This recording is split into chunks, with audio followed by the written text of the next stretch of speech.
Do I even need this? No. I don't think I do, but I'll use it because I'm getting my voice back, and Nancy's like, use the microphone, don't, because I'm not pinch hitting on this tonight. She did cover for me at one of the school presentations this week, and when I couldn't get my voice back, and she did a great job.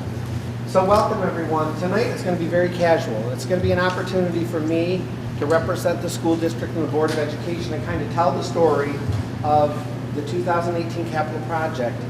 And we're going to start by just giving you a little background about how this project came to be, a little bit about the past several years, and then get into some finances and also the scope of the project, and talk specifically about the type of work that we're going to be doing in all 7 of our schools. Because, as I'll talk about in a little bit, the focus of the 2018 capital project that we're proposing for the community to support is really about improving teaching and learning in our schools.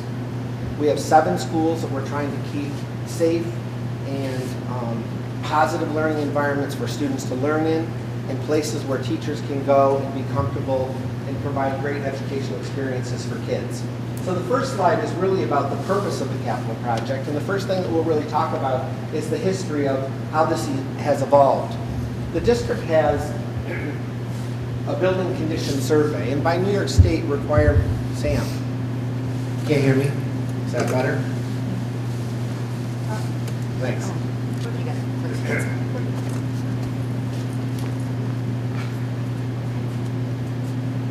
Thanks for coming. Any questions? This particular capital project, although we're calling it the 2018 capital project, has really been in the works and in the planning and development stages for the last 8 to 10 years. Far before I was superintendent of schools, and far before many of our sitting board members were on the Board of Education, the Board of Education, previous superintendents, and our facilities committees have been planning for a capital project that would make significant improvements to our buildings for many, many years. And as you know, a few years ago, we had a little hiccup in our finances. We stepped back from the capital project slightly, and we put it on the back burner. But now is the time to start planning for the future of our district. Planning and implementing a capital project like the one we're presenting tonight takes many years to roll out because it requires approval from the community. It requires a lot of approvals from the state education department. The planning and development that's associated with working with architects and financial consultants takes years. And so we really need to hit the ground running now and start planning for the future so that we can leave a legacy for our students in years to come. So that's the history of how we've come to the particular plan that we're rolling out for you tonight. The scope of the project is really built on a requirement in the state education department for all school districts in New York, and that is that every 5 years, our district has to submit a building condition survey to the state education department. And that building condition survey is developed by the architect that's been hired by the district. And so the scope of our project is largely based on the 2015 building condition survey that has been filed with the state education department. It's interesting that we're going to be talking about the $60.18 million capital project that we're proposing and asking for support from the community. Around $41 million of that $60 million project are critical items that were identified in the 2015 building condition survey. They're things that need to be done to our buildings in order to maintain and improve our facilities so that they're safe and inviting for students for teaching and learning. That building condition survey really works in tandem and becomes our district's long-range facilities plan, because there are prioritized items within that building condition survey that guide districts in planning for capital projects like this. The District Facilities Committee is a committee that our district has had for many, many years, and on that Facilities Committee are 3 sitting board members. We have a combination of seasoned board members on our Facilities Committee as well as newer board members.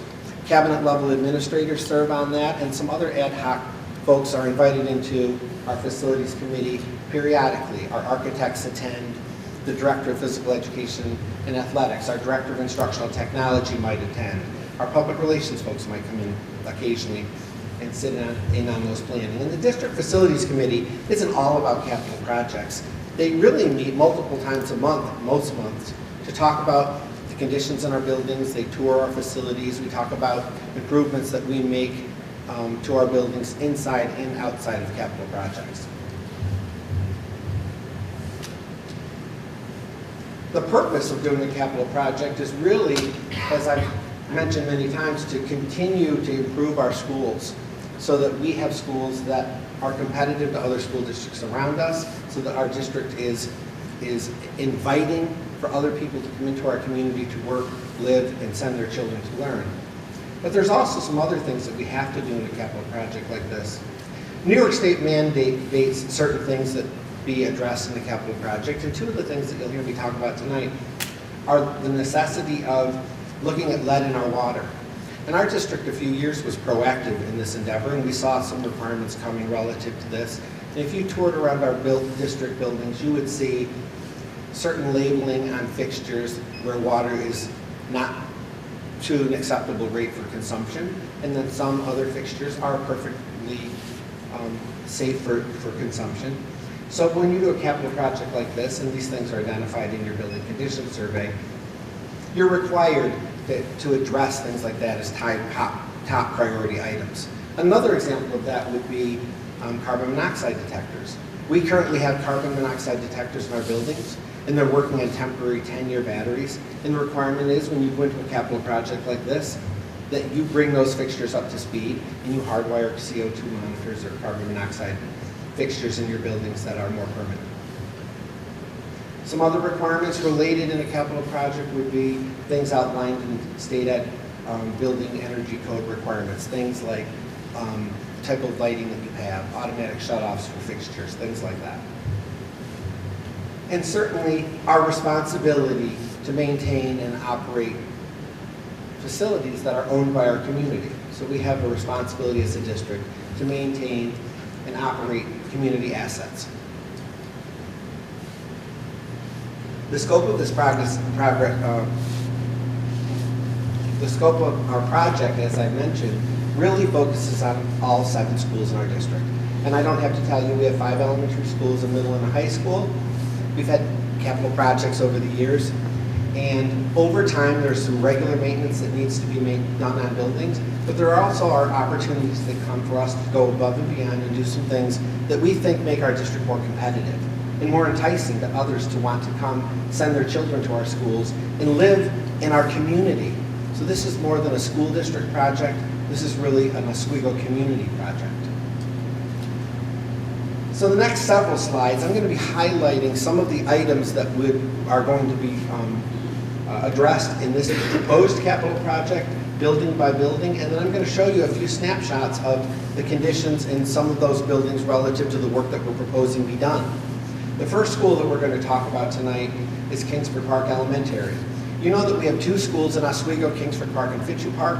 Those are 2 of our sister schools built in 1927, and then they had major renovations in around 1984. Well, that's a long time ago. We've done certainly building improvements in those buildings over time, but when you take a building, a significant building like a Kingsford Park Elementary School or a Fitchie Park, you have to nurture and care for those buildings in order for them to still operate for you effectively. Some of the things that we're going to be proposing be done at Kingsford Park: life safety system upgrades, lead and carbon monoxide. And you're going to see life system upgrades in each of the 7 schools that we talk about tonight, because those are some of the requirements through SED. Kingsford and Fitchie Park are also the 2 schools in the capital project, and you'll see when we get to the numbers, that have a higher number of, the cost is higher at Kingsford and Fitchie Park, because those are the 2 schools that still need roof system replacements. So we're proposing that we do roof system replacements at Kingsford Park. The replacement of domestic water systems and associated fixtures. Some of these are associated with lead, and some simply are fixtures that need to be improved.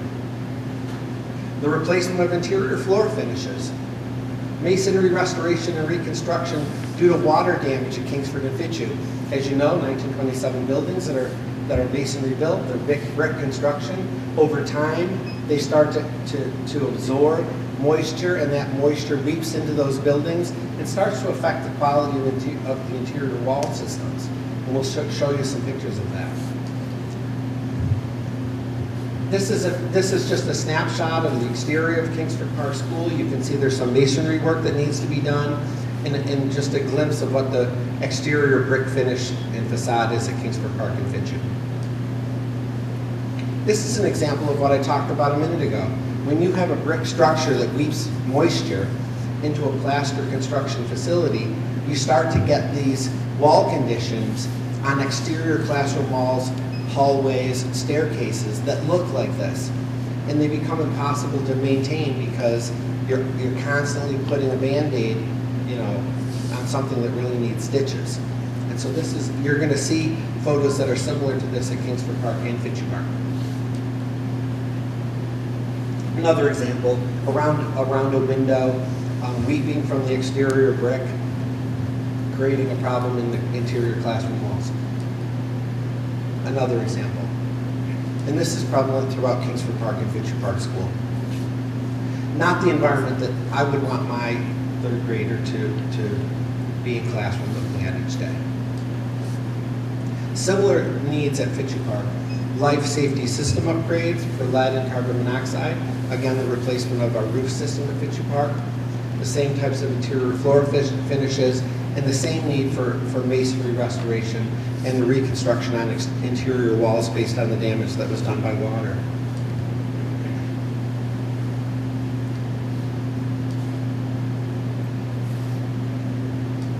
This picture is actually the elementary vocal music room at Fitchett Park School. This is the south,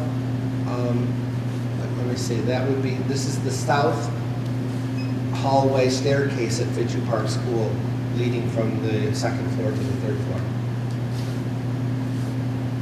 At Minetto School, a little less need at Minetto, but still some life system upgrades, lead and carbon monoxide work, the replacement of some exterior wall panels. At Minetto, the construction over the windows is a pebbled wooden wall system on the exterior of the building. And we've discovered over time that pebbled wood has absorbed water, and we have some rotting behind those panels. And for a while, our architects were working with us, and we were a little baffled by why the windows were leaking, because it didn't seem to be a reason for the windows to be leaking. And then we determined that the water was actually gathering behind the exterior pebbled panels that I think we have a picture of, and then weeping below and coming out under the windows. Not that the windows are great at Minetto, but that is one of the problems that we have. Replacement of exterior windows and replacement of some exterior doors, and we'll show you an example of one of the exterior doors at Minetto Elementary School. Also the replacement of interior doors and hardware for security, and not only security, but also to bring them up to code. We have some interior classroom doors at Minetto Elementary School, as well as Riley and Leyton. They're original to the construction. Riley and Leyton were both constructed in 1955 and 56. Many of the interior classroom doors are original to that period. They're not up to fire code now, and they have glass in them also that's not up to code and not necessarily safe for students.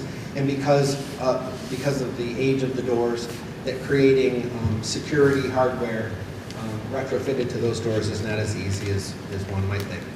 The replacement of some domestic water systems and associated fixtures that are related to, and some not related to the lead. Also some classroom reconstruction at Minetto. We're going to show you some pictures in a little bit. As some of you might know, many of you might know, that when the 1973 edition at Minetto was built, the rage across New York State and central and really the country was an open classroom concept. And so we built the 1973 edition of Minetto School with an open classroom concept, meaning that there were classrooms around the library and classrooms around the cafeteria with no walls. So the wall system were cabinets and cubbies and bookshelves. And over time, I'm not sure we identified, teachers identified that as being problematic. And that's also true in the 1989 edition of Minetto Elementary. Again, it was an open classroom concept. So the leadership of the district at the time listened to the teachers, and we created walls using temporary wall systems, sheetrock, sometimes furring strips, and trim, and created actual classrooms that are far from being up to fire code, and we're proposing that we make whole those buildings. So that's what classroom reconstruction means. And also some exterior site reconstruction at Minetto School. We have a back driveway that leads to the loading dock area where we have significant breakdown of that particular driveway and parking lot. And that services some buses for students with special needs, and it's substandard, it needs to be repaired.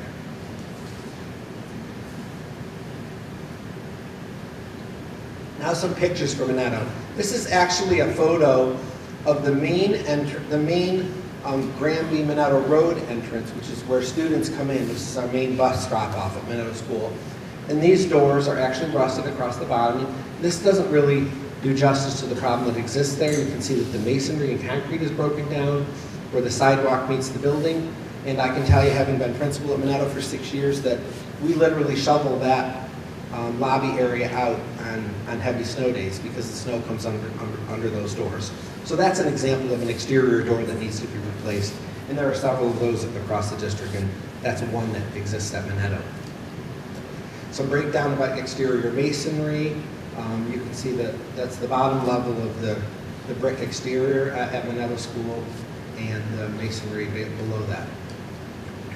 This is an example of the temporary wall systems that I talked about. This is actually in the 1989 kindergarten first grade wing at Minetto, and you can see that this is a temporary wall system that's made up of some aluminum corner pieces and some aluminum studs, and then temporary panels that actually just snap into place. So you can imagine being a first grade teacher with your 22 students, and on the other side of which really is a glorified bulletin board, another first grade classroom of 22 students. And as a first grade teacher for 8 years, I can tell you sometimes they're loud. This is the back parking lot and driveway that I referenced before, and this just gives you a snapshot of how the integrity of that parking lot and driveway has broken down over time and needs to be replaced. The next school that we'll talk about is Riley Elementary. Riley is a sister city to Leyton. Riley and Leyton were both built in 1955 and 56. They have many similar aspects of their schools, and so some of their needs are similar.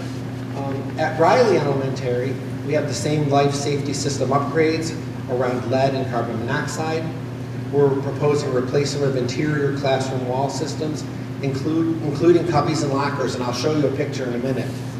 In the original portion of the building, which is the second, third grade Holloway right now, the interior wall systems were pegboard, and there were some classroom lockers that were built in.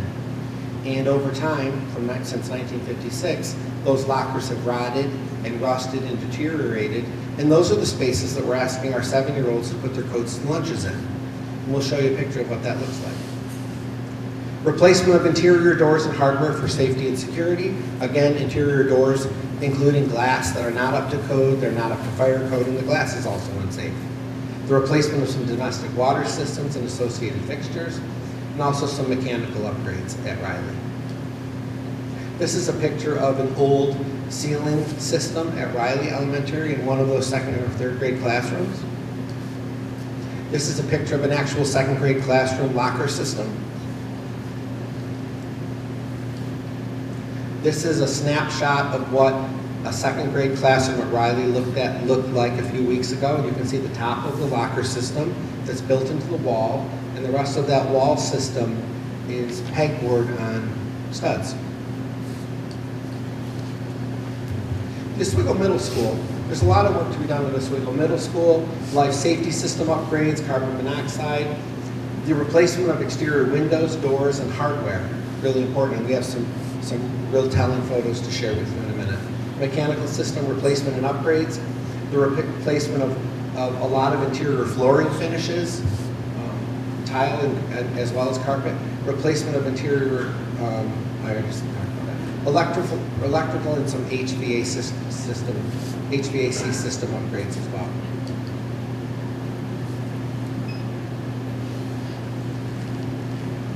Also, the middle school, as many of you know, was built in 1980. And at the time, the interior classroom wall systems that were at code at that point were, and this was similar in many buildings, were locker systems, created the wall space, and then above the wall is a solid glass panel. Well, that's not up to code now. It doesn't create a safe environment, and because there's a need for those 1980 lockers to be replaced, it's time to make the safety improvements to that interior wall system that we need to make, and that will include the replacement of those lockers and the reconstruction of those corridor walls in those exterior classrooms. And then some exterior site reconstruction. The Oswego Middle School has a really nice athletic facility, including a really nice track. However, it's time for that track to be resurfaced. We're going to talk about some of the site work that's going to be done at the Oswego High School and the Leyton complex shortly. And as part of that total equation, we're moving all of our district track and field events to the Oswego Middle School because the track is better. So some of the site work that we're talking about here at the Oswego Middle School will be a complete resurfacing of the current track, and also the installation of some field event spaces that aren't currently there, so that we can host events and track and field events at Oswego School District that comparable to our surrounding districts, and we can host events that we haven't been able to host before. Some photos at Oswego Middle School. Leaking windows that lead to rotting HVA systems that lead to buckets on the floor gathering water. This is a snapshot of the north wall at the Oswego Middle School. Those are classroom windows and exterior wall panel systems that are rusted and deteriorated that need to be replaced. This is a picture of some more exterior window systems at the Oswego Middle School, as well as some breakdown in some exterior masonry work, as well as exterior doorways that need to be replaced. Leyton Elementary School is really, as you know, part of our Oswego School District main campus now. Not only does it hold an elementary school of K-6 students, but it also is host to a partnership with SUNY Oswego with the Leyton Learning Community, which is a SUNY Oswego partnership, and it also homes the central offices of the Oswego City School District now. It also sits on the main campus and shares a lot of event space with the Oswego High School. Many of you know that the Oswego High School plays their varsity volleyball, their varsity basketball events, as well as wrestling at Leyton. So we need to do some upgrades at Leyton, not only for teaching and learning, but to provide opportunities for students to do the things that we know bring them to school. Kids don't always come to school because they're excited about math class.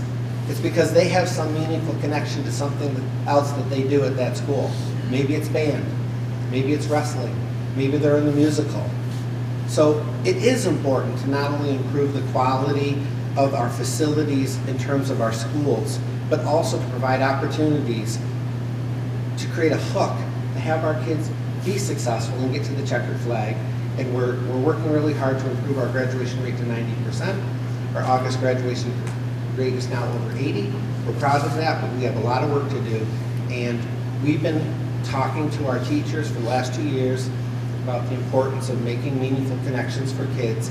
And one way we do that is to provide facilities that are just as good as the districts that they visit.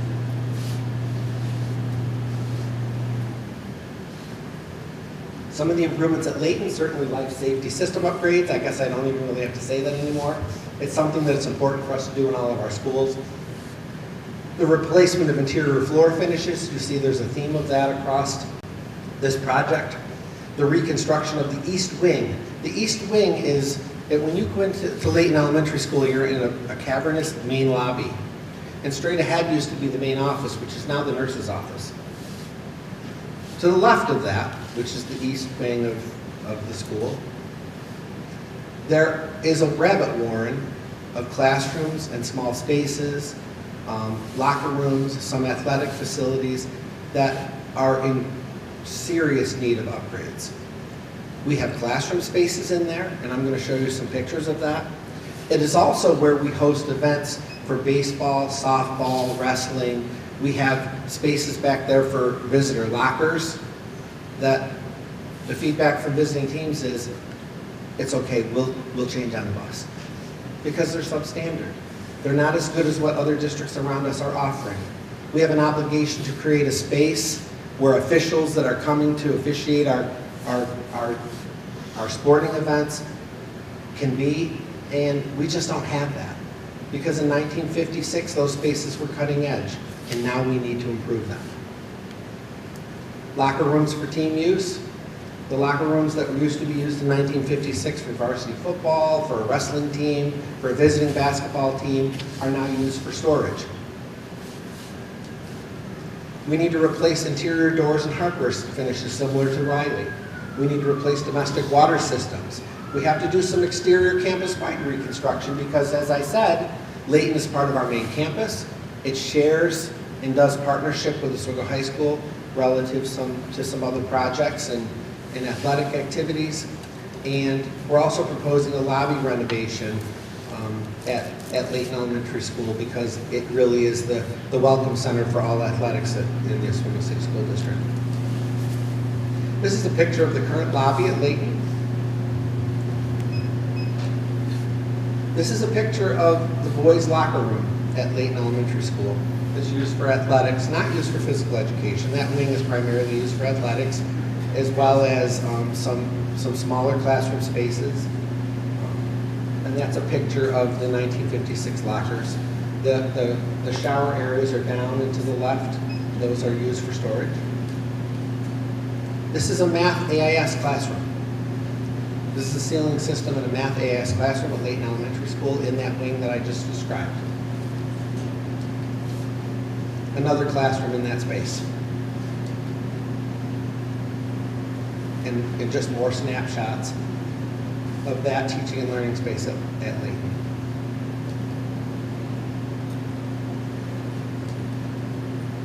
Now we're going to shift to Oswego High School. At Oswego High School, we're proposing the same system upgrades, some mechanical system replacements in that school that need to be made, domestic water systems, and also locker room reconstruction. Oswego High School was built in 1970, and the locker rooms that are used for physical education for 1,500 students are the same locker facilities that were there when the building was built originally. They were there when I was there. They were there when Jim was there. They need a facelift, and we're going to give you a glimpse of what they look like in a minute. Also, we talk a lot about athletics. We talk about the quality of teaching and learning. But another program that we have always historically been very proud of in Oswego is our music program. But it's time to make some upgrades to our music suite at Oswego High School. Not the theater necessarily, but the band room and the chorus room and the connecting corridor that runs behind the theater that's used by our artists and musicians every day. Asbestos floor tile removal that needs to be made. Some exterior campus-wide site reconstruction. And this is the multi-purpose band physical education and athletic complex that we're going to talk about a little bit in a minute, that will be on the main site of the Oswego High School. This is a picture of some flooring needs and a staircase system in the connecting corridor between the music wing at the Oswego High School and the theater. This is a picture of the Oswego High School band room. You can see that we have tile floor about halfway into the band room, and then it goes to concrete. When the building was built in 1970, it had an oak terraced flooring system, which was Ed Lisk's stream. It was his design. He loved that. Over time, that flooring system broke down. It was removed, and this is the way it looks today. Where the terrace system was is now just a concrete floor that butts up to some flooring tiles. The original sound system baffling in that building is original and deteriorated. The music lockers are rotted and deteriorated, and I would argue that this suite has been put to very good use. It needs a little love and attention. Some other pictures from Oswego High School that we're talking about. I think this is Oswego High School boys' locker room. Also, boys' locker room, ceiling problems, stalls without doors, gang showers that are not up to code now. You wouldn't want your student using, your child using. projected cost for the proposed capital project, as I said, is $60.18 million. And this is the breakdown building per building. Oswego High School, $23,250. Middle School, $12.5 million. 12.2 at Leyton Elementary, $3 at Minetto. Riley, $1,073,000. And the same figure, 3.9 at Kingsford and Fitzhugh. And the reason that that number is a little bit higher is Kingsford and Fitzhugh Parker are two schools that have not had roof replacement. So there's full roof replacement built into that number. This is the financial summary. BCS is the building condition survey, which is about 67% of this work. And as I said earlier in the presentation, $41 million of the 60 is from the building condition survey. Those are critical needs to improve our schools. Another 6% are mandates. That's the CO2 and the lead. So 73% of this project is from the building condition survey. The other is programmatic. It's exterior work, it's music, it's physical education, it's flooring, it's athletic improvements. It's those types of things. 27% is that. So the projected cost, $6.18 million, will be offset by the dedication of $4 million from the district's capital reserve fund that was created over the last several years. We have $4 million that the Board of Education has decided they would dedicate to offset the local share of this project. We also have retiring debt. And building a capital project like this is a very delicate dance between state aid eligibility, retiring debt, and bringing on new debt so that we keep the tax rate very steady. We know that we have an average of $635,000 annually in retiring debt over the course of this capital project that would be applied to the cost of this project. Which means, and this is the most important slide of all, it's not the most important slide, really the most important slides are the ones that illustrate the critical need to improve the quality of teaching and learning in our 7 schools. That's the most important. But I think what community members really care about is what is this going to cost me? And from my perspective, this is the good news. The estimated average local share a year of the 15-year capital project is $547,000 on $60 million, which boils down to 38 cents as the impact on a $1,000 full value assessment on your home. So if you have a $100,000 home, we can do this for our students today and the years to come for $37.87. Just under $38, we can do all this work. So the estimated tax levy impact for this project would be 2.14%.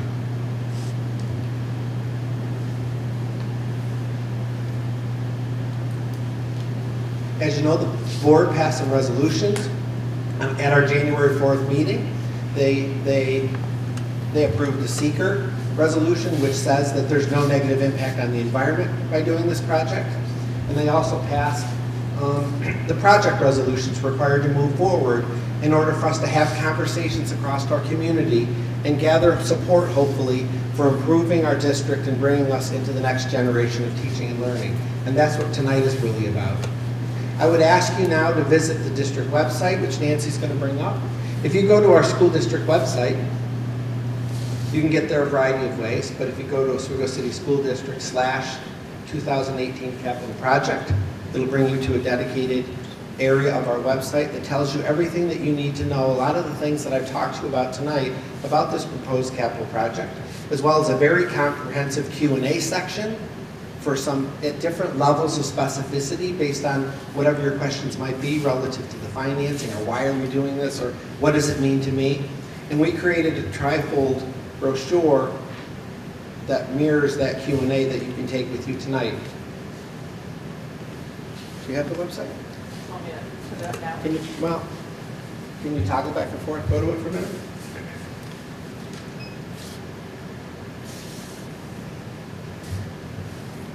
So that's our beautiful new Oswego City School District website. If you go to District Board of Education, 2018 capital project, it'll bring you to a whole host of information that I think will help you talk to your family and friends about why this capital project is so important for our kids.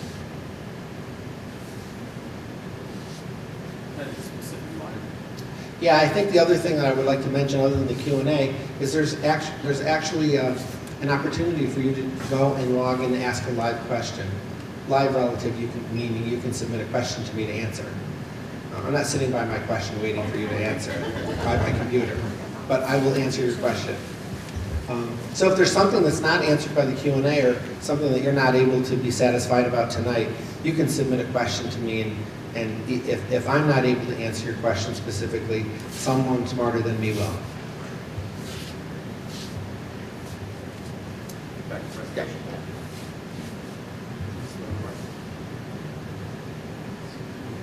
Yeah. Yeah. So we're asking the public to support this on March 6th, or at least to go out and vote. Exercise your right to vote on this project.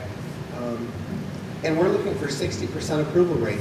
We need 60% of our voters to approve this project, because massive projects like this sometimes exceed a district's debt limit, and so we have to anticipate that if that happens, that we're within a safe range of approval, and we'd like a 60% approval rating.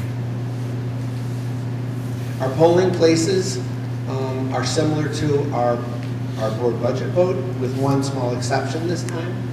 Elam Grace for west side in the city, Scribe Fire Department for east side outside of the city, Oswego Town Hall for west side outside of the city, and rather than St. Paul's, east side inside of the city, folks are going to vote at the old Education Center lobby because St. Paul's was unavailable. So 4 polling places open from noon to 9.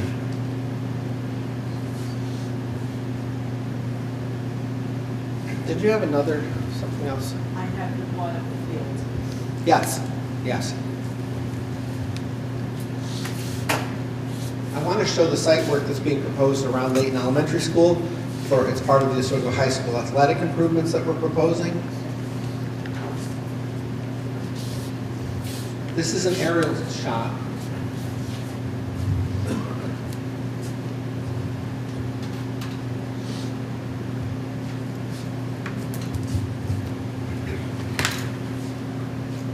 This is the Oswego High School.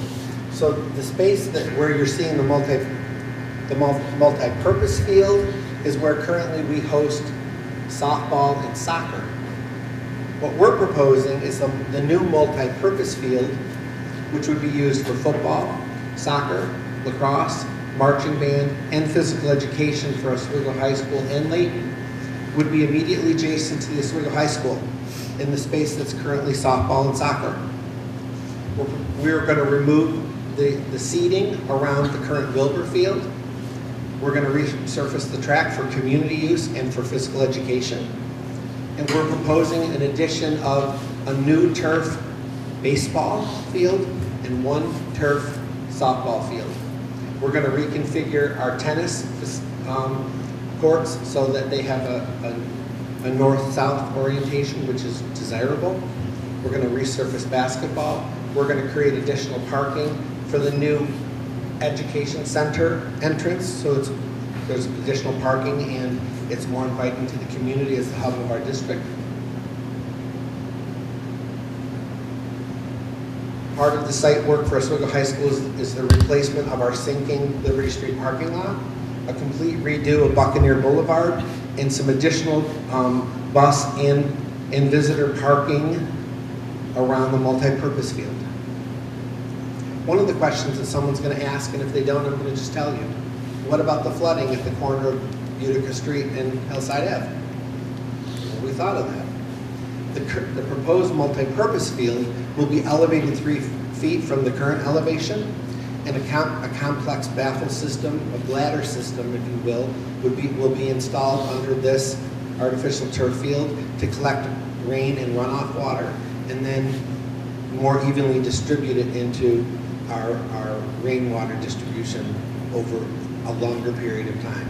So if anything, well, not only will our field not flood, but this might contribute to helping out with the condition that already exists along this intersection.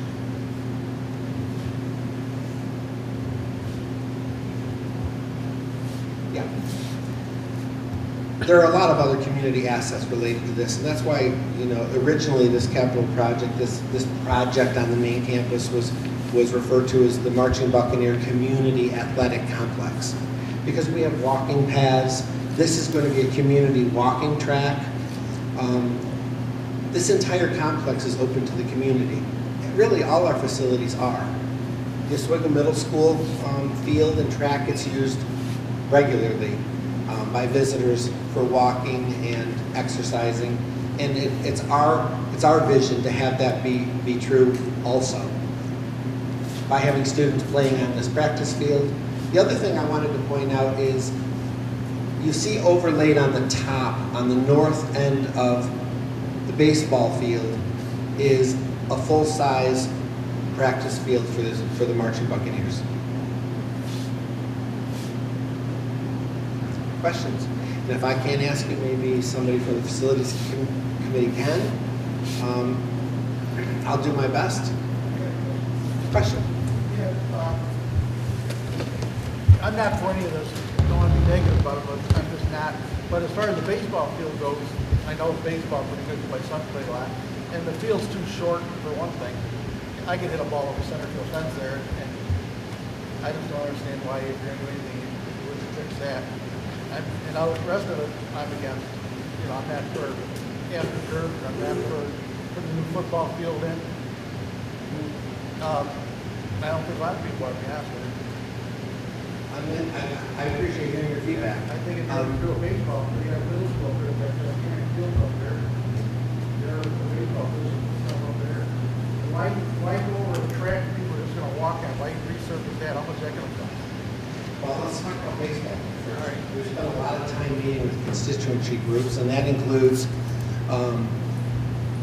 groups of RC coaches, getting their feedback on what it is that they really need. Doc will tell you that I met with varsity coaches. I wanted their feedback on what is it that they think that is going to make Oswego competitive moving forward. We also have standards relative to field construction. And you know, our architects are telling us that this is a pretty healthy sized high school baseball field. There's really a lot, you know. The center field's like 230 feet. Well, it's sitting in the same space as our current baseball. I know, that's what I'm saying, it's too short. You know, I mean, if anybody plays baseball, I know center field, my mother hit one over. And you don't have fences, I don't know, left and right fielder forever long, so I don't know if you got a baseball coach here, but you should be able to Yeah, cover that. a big part of the plan was to back home plate up towards Leyton to add more distance to the outfield. I don't know the exact number, but that was the plan. They're going to back it up and make it. Well, that's one thing that should be done. Why have the schools been allowed to get in the shape that they're in? The walls and all, what have we been spending our tax money on before that? The football fields, all that, that's great if you can have them, but why have our schools, what? Her question is, how did the schools get in the condition that they're in right now?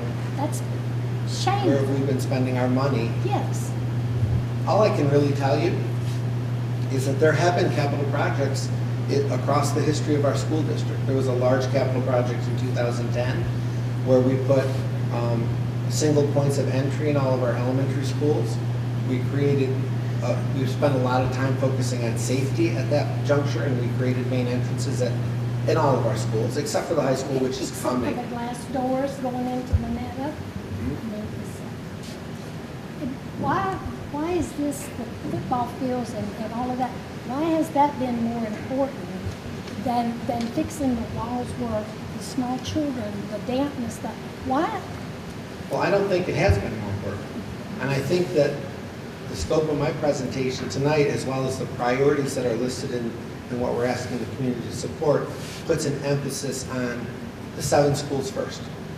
However, an argument is being made and has been made and will continue to be made from our coaches, our teachers, our student athletes, and parents that Oswego is not able to be competitive compared to other school districts around us. Let's be safe and send our children to a healthy school before we worry about getting more. We're gonna do both. children in. We'd like to do both. Yeah. I think our schools are very safe, and I think the improvements that we made in 2010 were the priority that were probably listed in our building condition survey from 2010 at the time. I was a principal at Minetto at that time, and our schools are very safe, and I think the priority then was that, but You were showing the worst in the night to impress. sure, absolutely, we want you to see that there are teaching and learning spaces that need improvement. Well, I know, year before last at the middle school, perfectly fine tennis court was torn up, and a really nice one was put in with new fences and all, and yet you showed things inside the school that lockers and all. Why didn't you spend the money on that? I can't really respond to what Speak previous to what they did superintendents before. did, but I've been in the district a long time, and I know that the improvements and the capital projects that have happened in Oswego historically have always been driven by the building condition survey. And if the district and previous boards had a priority on athletics over instruction or student safety, this project would have been done 10 years ago when it was first talked about. But the priority of the district has always been the quality of instruction and safe and healthy learning environments for kids. But the call now is to be able to host events, to make our kids proud of their facilities, to be able to host other teams that want to come here. I'll give you a perfect example. Let's get away from sports for a minute. Let's look at Wilbur Field, the Pageant of Champions, one of the original band pageants in the New York State Field Band Conference.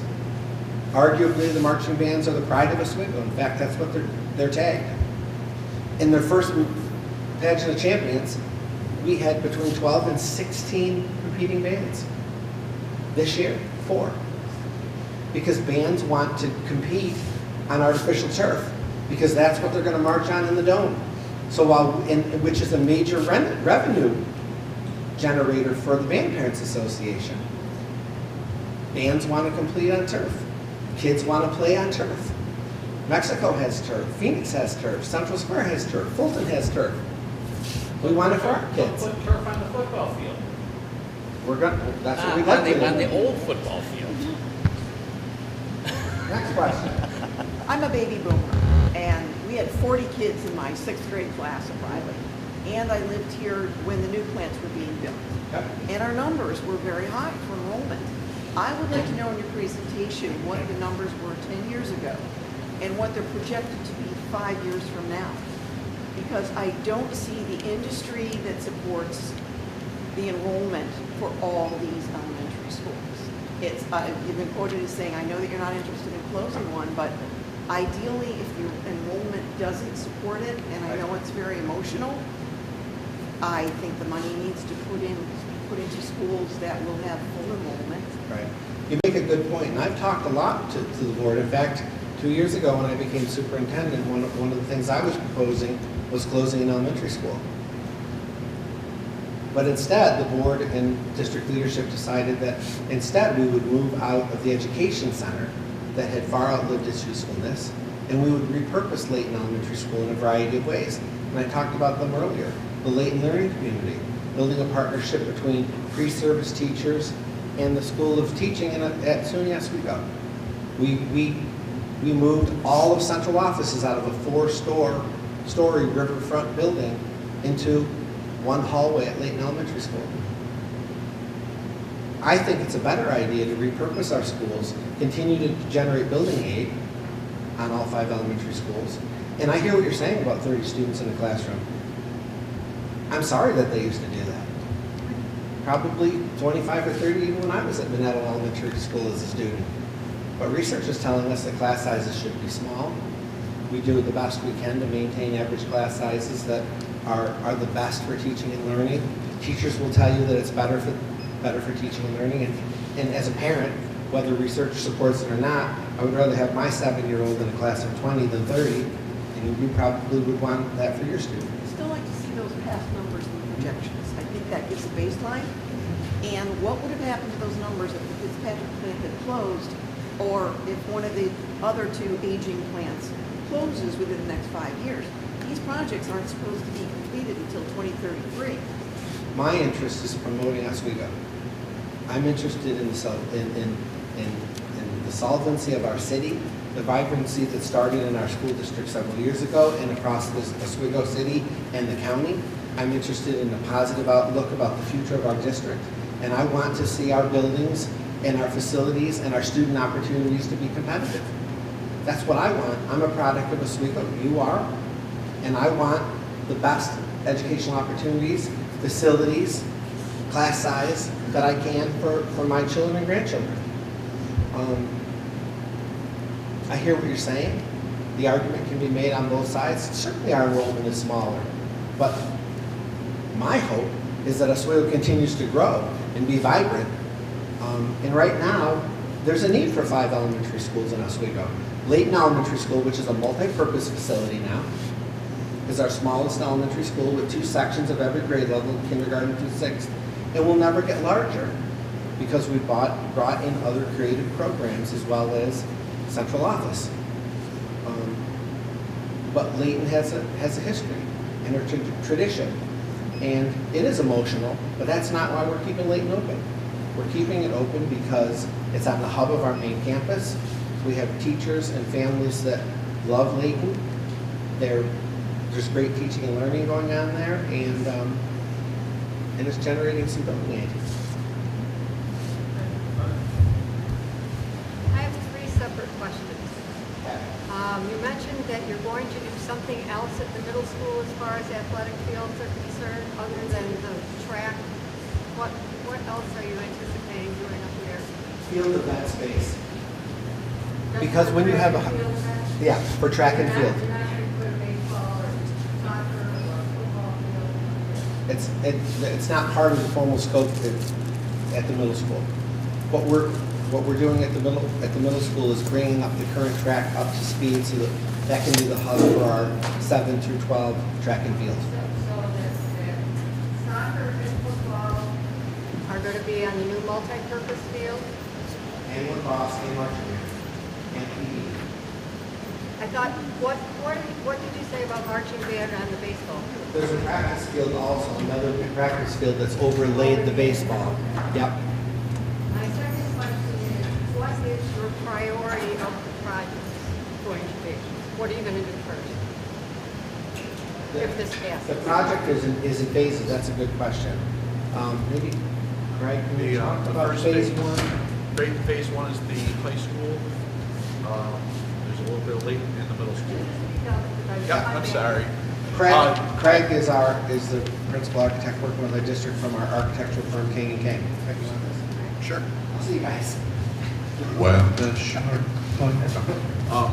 Phase 1 is the middle school, high school, and Leyton, and a chunk of the campus plan here at the high school.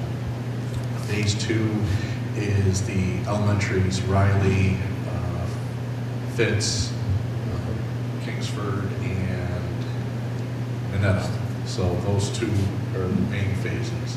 And then phase 3 and 4, because of the way the state aid is managed, in order to keep the local share as low as we can, there will be minor work at the high school at Leyton, and then more site work. So the way they figure site work, we have to try to be very strategic in how we finance and how we phase out the work. So those last 2 phases. Stretch it out more, you're going to get more state aid. Correct. It's that equation I talked about eligibility for state aid versus debt falling off and creating a delicate Do balance. you anticipate that this project is going to increase your debt limit above what you're allowed? We're not sure because of the size of it. We're obligated to go out for a 60% approval. You're not sure because of what? Well, I mean, you've got a project amount here, so, and you know what your debt limit is. The plan that we put before you, before the voters, is very conservative. There's things that we go like the bond ratio, which I think is 88% or something like that. That's being conservative. That's assuming that the state ed department's going to say, we'll pay for this, but we won't pay for that. We also did that with the estimation, if you look over the 15-year cycle of how the debt comes back. It's a little bit of a cycle, but there's large portions and there's minor portions. So the 0.387 is actually an average. So there will be times where it's less, and there might be one or two times that it's a little above the 3.8, but in an average, it averages out to about 0.38 cents. So this project estimated at $60 million is a conservative estimate. It's a conservative estimate, And we all know how overrun this is, right? Yeah. My last question has to do with the old education center. A year ago, I was here and I asked what you were doing with it, and you said you were a handshake away from selling it. Absolutely. Has that handshake taken place? It did. So it's been, you never heard the We- talk, right? We had a handshake verbal agreement, and that was reported widely in the Palladium Times multiple times. We have not closed on that deal. I guess I missed it. Who were you selling? I can't talk about who the proposed buyer is. You got a purchase offer on it? Nope, I said we shook hands on a deal, but we haven't closed on the deal. Who's in what? So you don't have a Yeah, written who's purchase in- offer on that building? Nope. I think that's a really funny way to do business. I agree, I would love to have a written purchase offer from that buyer. I agree with you. And we've been waiting for that. Is it still being active in the market? Yes, in fact, it was shown today. So you're really no closer to selling it than you were a year ago. I don't know if I would describe it that way, but we've been aggressively trying to sell that building. In fact, we didn't aggressively sell it for about 6 months because we had that handshake deal. But I can't control the potential buyer. No, I know you can't, but it would seem that if you're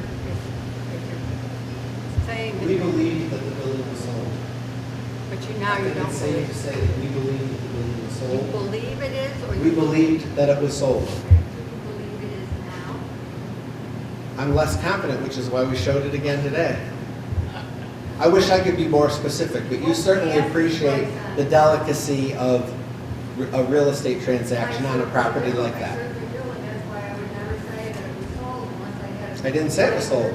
I said we had a handshake And I, with the potential buyer. what's the asking price on it now? 1.8 million was the price it was listed at.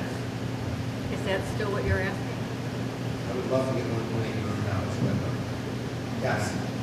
Yes. Thank you. But I'd take 1.5 from you tonight if you want to give me a written purchase offer. Not your business. Yes. You know, my wife and I we put 5 kids through the certain schools.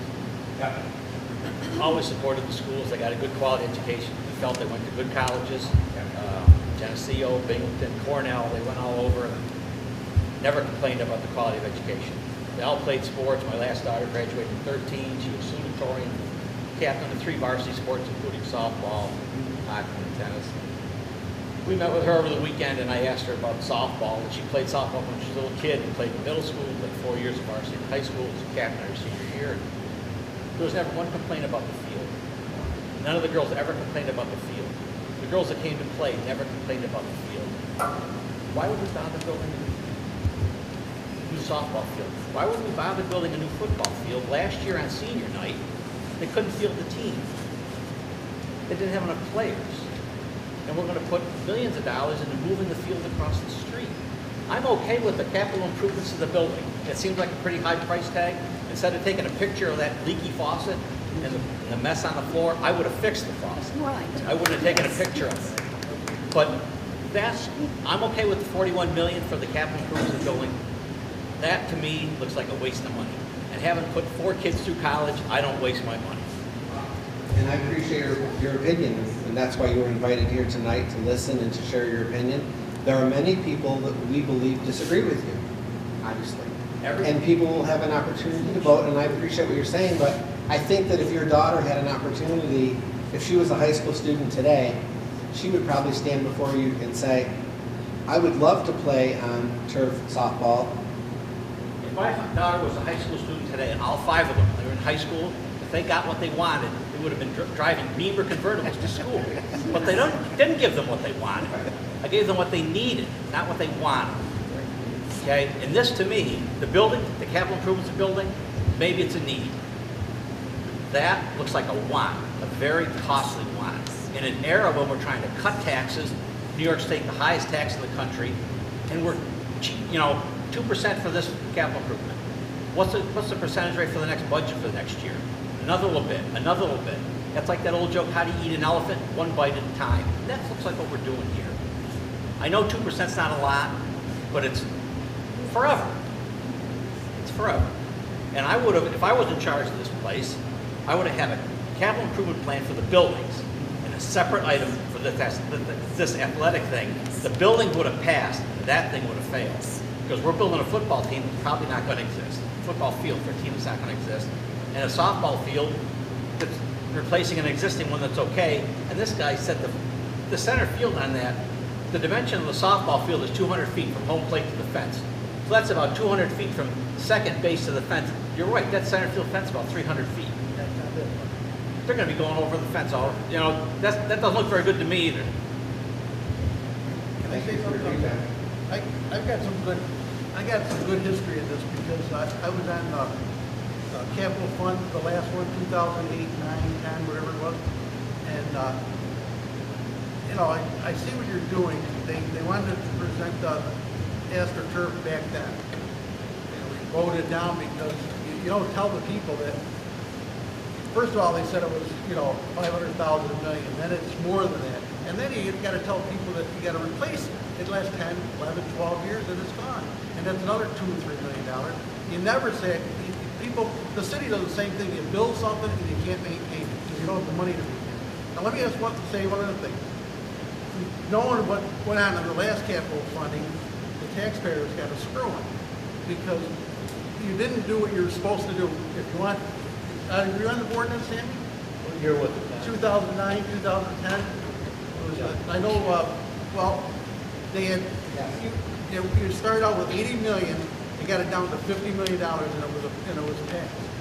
You were supposed to do, you're talking about Leyton locker rooms, they were supposed to be done on that capital fund. You talked, wait a minute, not done. You talked about, I talked to Tommy DeCastro on the school board. Every principal we went to on that thing said they needed more room.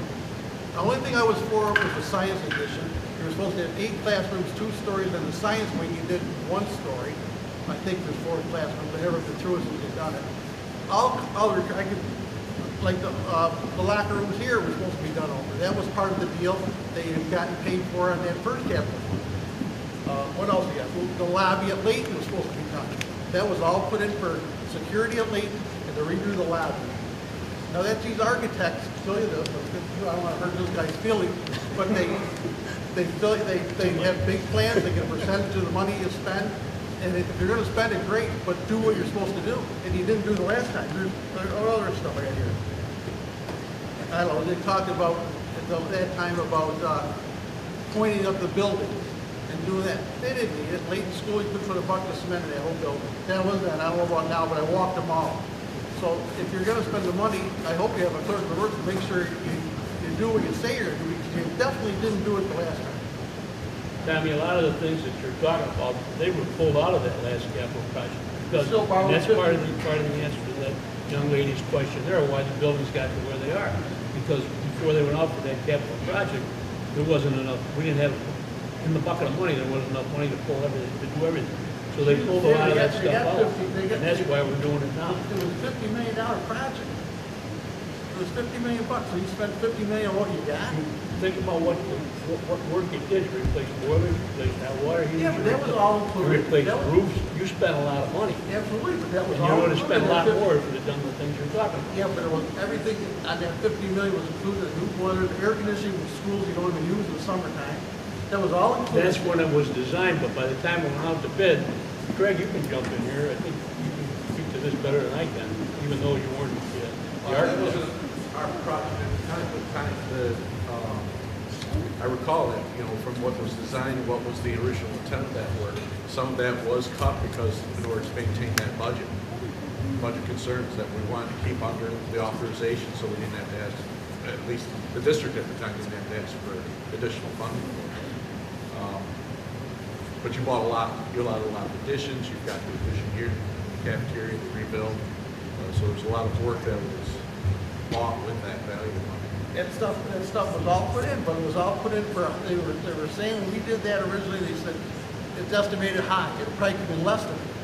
Now you're saying they didn't have enough money, you put wings on here and you put positions on there, and you don't have enough money to do everything we're supposed to do. And getting back to the locker rooms of Leyton, the kids don't even take showers anymore. Would you take a shower? Yes, I would if it was clean. I was in there last time and you got drippy faucets, you don't even fix the damn faucet. Yeah, we do. No, you don't. Don't tell me you do it. You take showers, you come in here. We have a great buildings and grounds department here. Well- And we're maintaining buildings as best we Well, let's can. go to Leyton right now, we'll turn the showers on and see how we work. They don't, nobody uses them. They're used for Why don't they storage. use them? Why don't they use them? I'm just asking a question. Because they're gross, for starters. They're gross. It's not the industry standard now to ask 15-year-old boys to be in a gang shower. Oh, they don't even take showers, do they, anywhere? Well, yeah, they do in districts that have appropriate showers. We have the appropriate accommodations. Yeah, they have accommodations for their students. They do. Yeah, I don't know. They don't at Oswego High School. I hear guys that go hockey teams, the hockey teams, they'll come back all stinking their uniform, wrestlers the same way. So that's out of town, I'm not talking here. And you're saying they all have shower rooms? They all take showers? Okay. Any other questions?